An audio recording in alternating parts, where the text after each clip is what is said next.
Today we're going to talk about some concerts as well as address some new Patreon questions. Stay tuned.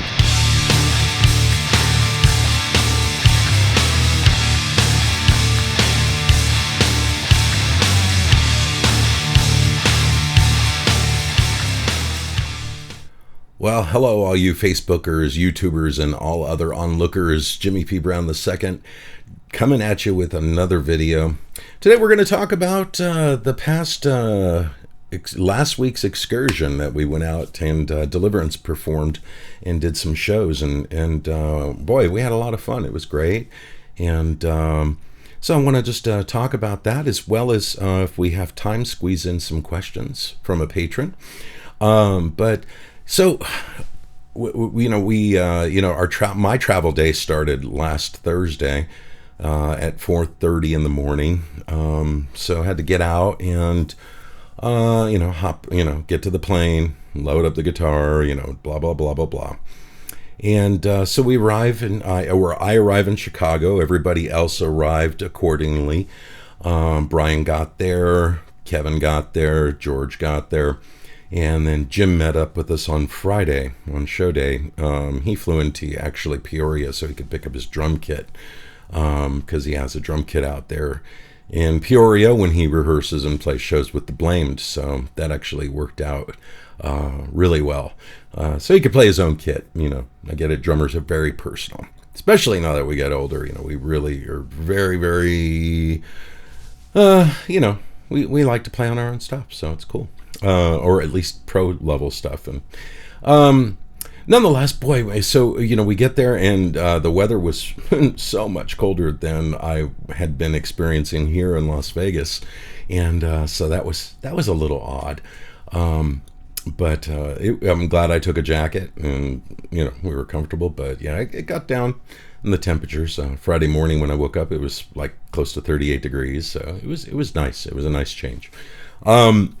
But so we show up, we go to the Rock House out in West Dundee, and which is not too far outside of Chicago. And man, great club. Situation was a little different than I'm used to, and they had like a fine dining restaurant up above where the venue was. So I don't know quite how that works, but and I don't even know if they're connected to the Rock House, but. We pull in, and all the other bands are there, and they're very, very kindly waiting for us because we had to do our sound check. And man, we had a great show. It was fun. Our sound check just went amazing. Everything sounded good on stage, all the levels. George and I, of course, and Brian, we all use quad cortexes when we travel.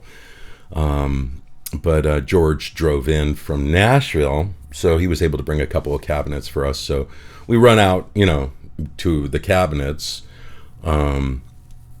People have asked, what do you use? So we use the Orange Pedal Baby for live performances. If we want monitoring on stage, our own monitoring, run that through an Orange 212, and then or whatever cabinet's available. George just happened to bring those 212s for this show.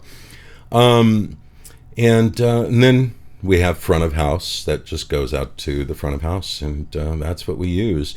As far as tones, I don't know which amp or what modeling George uses. For me, I made a model of my Splon Quick Rod 100, and yeah, just I just love it. So it just works well for me and what I do. And people are like, "Oh my God, you're abandoning Boogie." Well, I've listened to all the Boogie downloads, and while some of them are very good, they don't sound like an actual Mesa. And I've actually tried making my own, because on the Quad Cortex you can actually make your own capture, and I've tried off of my Mesas. Because I had the Badlander 100, which I loved, and then I have a Mark series, a Mark 5, and I'm not able to make successful captures for some reason. Don't know why.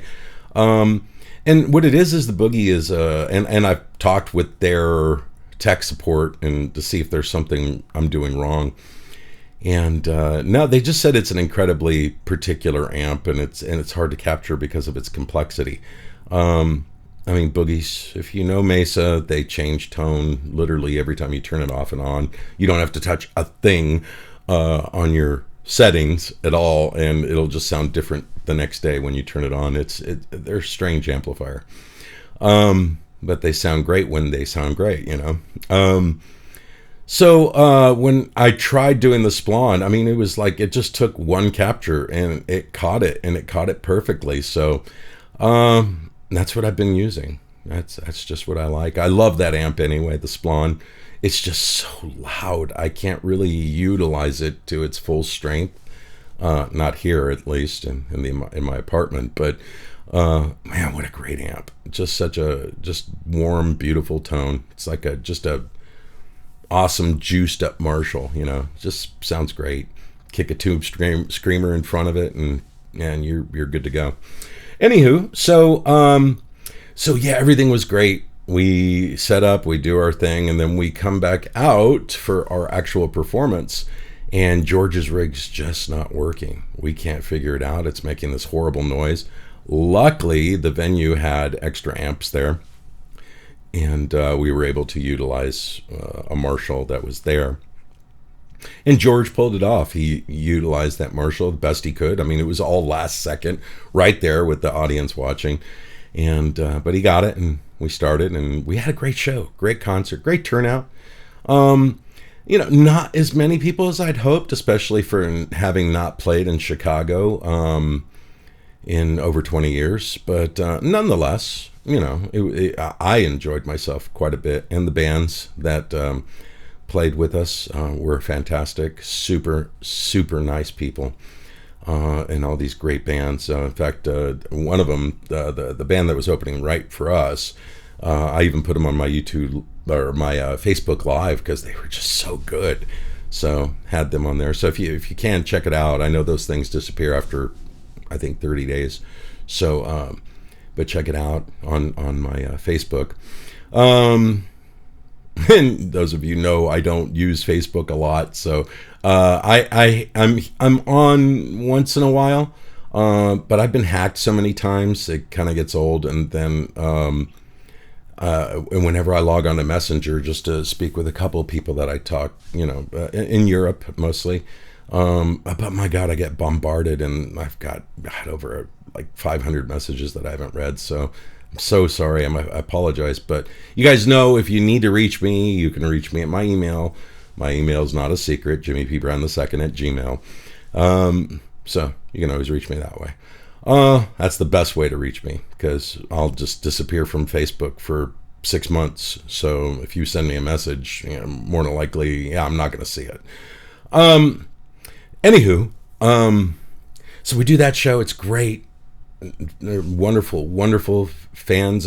Signed old copies of Greetings of Death, you know, the original from 86, 87. Man, it was just cool. It was just really a lot of fun, and got to meet some great people that had never seen us or hadn't seen us in decades. So great show.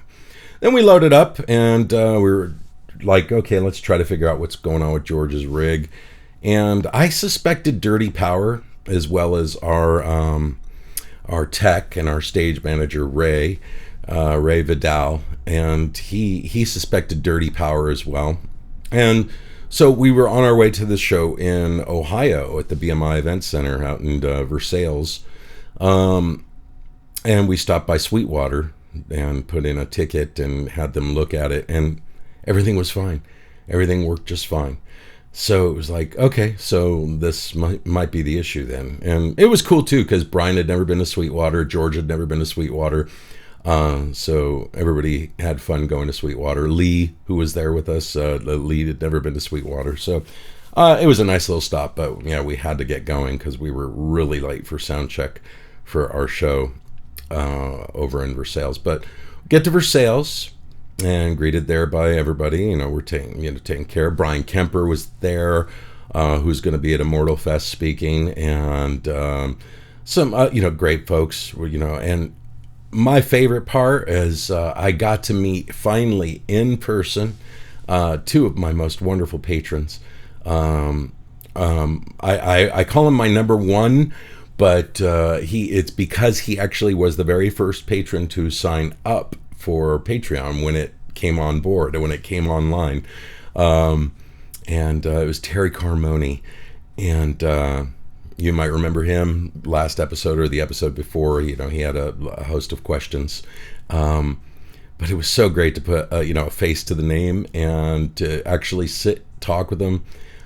He seemed a bit overwhelmed, especially he was backstage with us, hanging out, and he's hanging out with us and the guys from Disciple and all these people, and it was cool. It was nice to hang with him. And then Rexy from Area 312, man, he was on there. I was just so delighted to meet him. And again, but I'd already had done several episodes on his YouTube channel, and it was just cool to actually hug his neck, say hello, meet his beautiful wife, and it was really cool. It was just a nice time, and then got to hang with the Disciple boys, primarily Kevin. That was just that dude. If ever I feel discouraged or anything, that guy just brings such encouragement. He loves, and it's genuine. He loves Deliverance. And, he just says so many nice things about us from the stage. And he watched our entire show from the side of the stage right there in the pit. And, he watched the entire show. I mean, from start to finish, didn't leave. And when he was on stage with Disciple, he even said, if I lost my voice, you guys are just going to have to deal with it, because I just got to watch my favorite band, or one of my favorite bands, growing up. So I thought that was really, really cool. But we had a blast. Good audience. Great venue, great sound. And we just had a blast at the meet and greet, meeting and seeing everybody, and signing. And it was just so fun all the way around. It was just great. And Kevin even sported a Deliverance shirt for his entire show, which I thought was pretty cool. A nice tribute to Deliverance. I thought that was cool. But overall, the weekend, it was sad the next day, driving to Columbus and boarding the plane and going home. And boy, I had the flight of flights coming home. Drastic amount of turbulence, boy, and it had me rattled. I wasn't quite sure. In fact, I was just trying to keep some of the folks calm near me, older folks, but it hit me when I got home and I got in the shower, and I was like, man, it just finally hit me. It was scary. That's all I'm gonna say. It was scary. I have to have my coffee. That's you guys already know, Summer Moon, the fire roast, good stuff.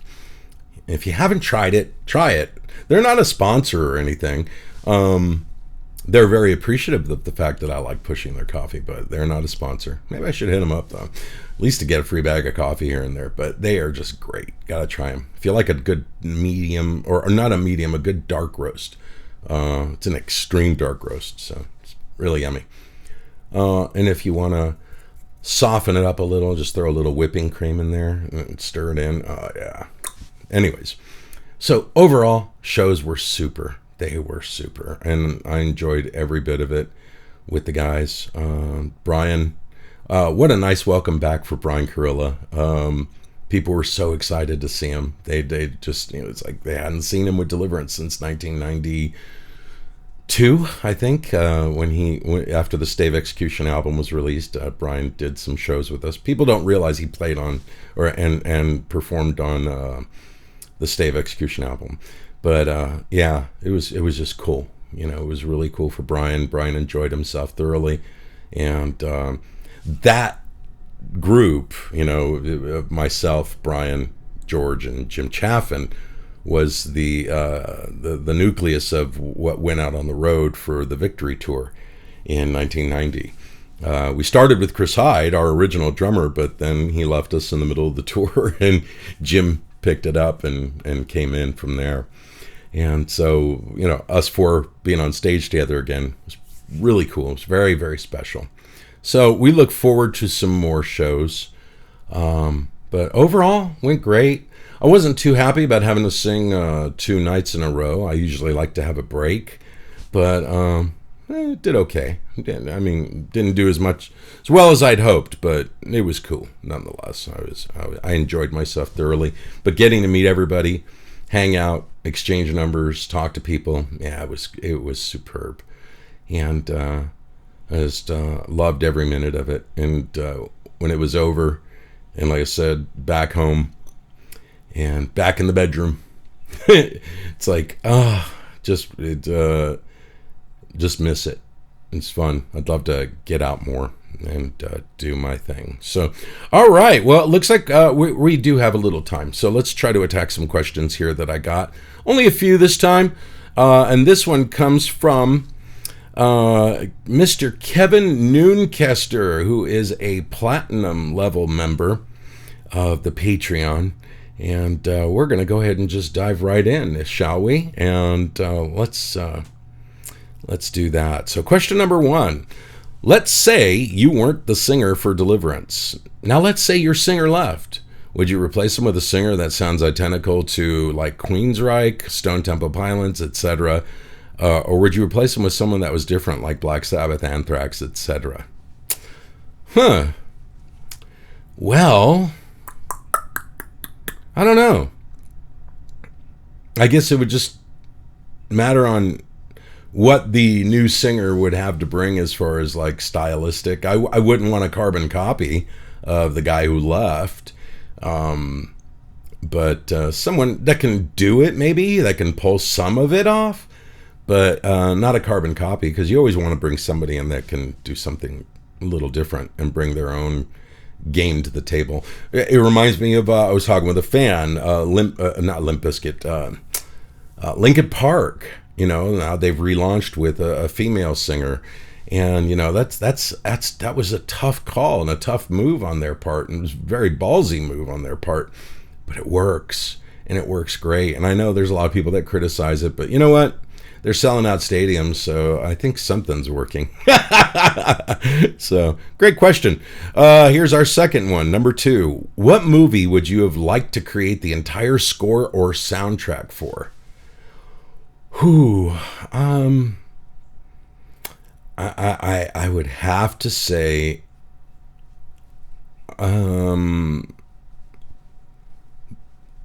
if Black Mirror ever did a movie, like a true 2-hour movie, that was released nationwide, that's something I would love to do a soundtrack to, or X-Files, a man's got to know his limitations, and while I do hear good string parts and different harmonies and melodies and, counter melodies and all these different things going on, I wouldn't say I'm very good at scoring, so it would be something I'd have to delve into. Something I admired greatly about Mick Ronson, from the original Spiders band for David Bowie. He was great at scoring. He did all the string arrangements on Hunky Dory and Ziggy Stardust, Aladdin Sane. He's just fantastic. So, but yeah, that's probably it. All right, question 3. What happened to the ABC Club with Eric Clayton and Alan Aguirre? I don't really have a definitive answer. It just kind of stopped. That's it. Just kind of stopped. While Eric, myself, and Alan have so many things in common, there are so many things that we are all three very different in. And that includes opinions, that includes things we like to talk about. And I think we were trying to keep the show light, and it started getting kind of heavy for a little bit there. And I know Eric kind of expressed a little bit concern to me about that. But But Alan arranged the whole thing. He was really good at putting it all together to make sure that it was very professional looking.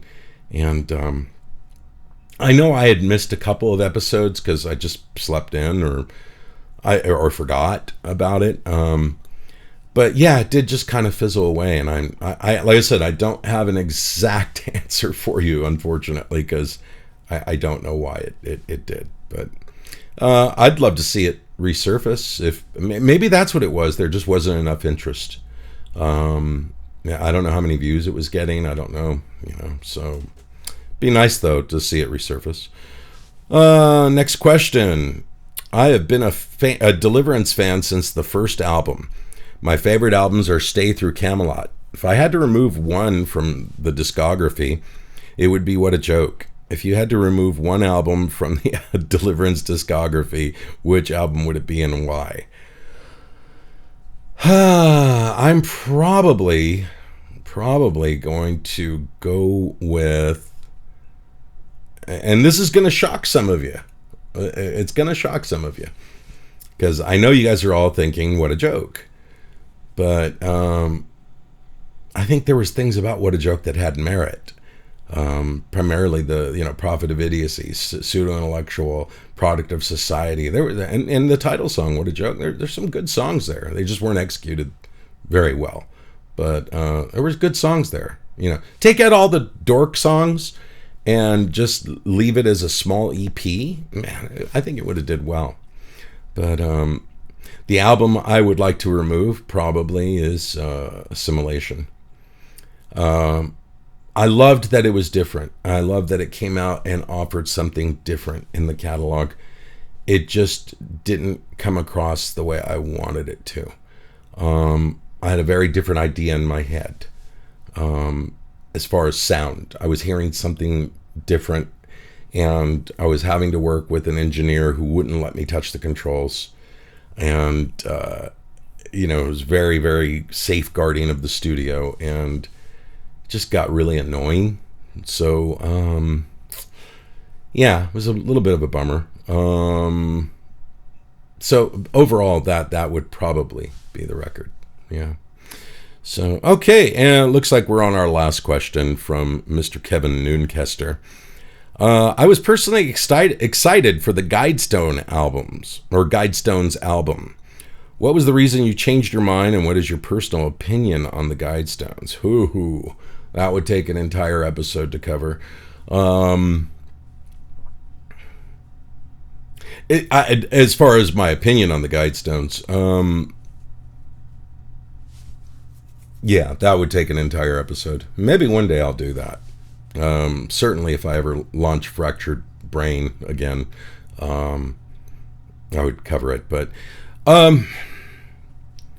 I think I answered this already, but I'll go ahead and re-answer it. It's no problem. The story I'd written, and it was even before I submitted it to Rick Mester for editing and for his input, because I love co-writing with Rick. And he's just fantastic. He did really well on Camelot, he and I together. And as far as storyline and book, because this was going to be another book included, or a booklet to go with a concept record.